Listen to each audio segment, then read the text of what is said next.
NTR TV news entertainment మీకోసం మా ప్రతిక్షణం.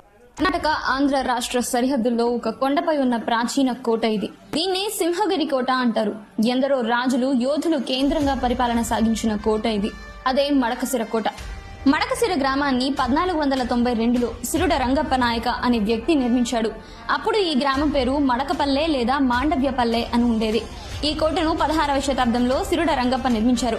1746లో మురారిరావు రాజు ఈ కోటపై ఆధిపత్యాన్ని చలాయించి స్వాధీనం చేసుకున్నారు.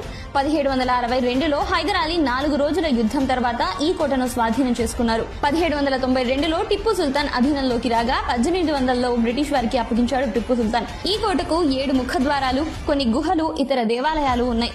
నేటికి చెక్కు చెదరని శివాలయం ఇక్కడ పూజలందుకుంటోంది. కోట కింద భారీ బురుజు, ఒక ఆలయం కూడా ఉంది. కోటపై గంట, రాణిమహల్, రాజభవనం, గుర్రపుశాల, వ్యాయామశాల, ఆహార నిల్వ కేంద్రాలు వంటివి నేటికి ఉన్నాయి. సహజ సిద్ధ నీటి కోనేరులు, చెరువులు, వెంకటేశ్వర స్వామి ఆలయం, 1990లో ప్రతిష్ఠించబడిన గరుడ ఆలయాలు ఈ కోటలో ఉన్నాయి. ఇక్కడే నేచురల్ స్టార్ నాని చిత్రం కృష్ణగాడి వీరప్రేమగాథ చిత్రంలో ఒక పాటను తెరకెక్కించారు. కోటపైకి చేరుకోవడానికి మెట్ల మార్గం కూడా ఉంది. కానీ ప్రస్తుతానికి అక్కడక్కడ చాలా వరకు కట్టడాలు కూలి శిథిలాలుగా మిగిలాయి. మరిన్ని ఇలాంటి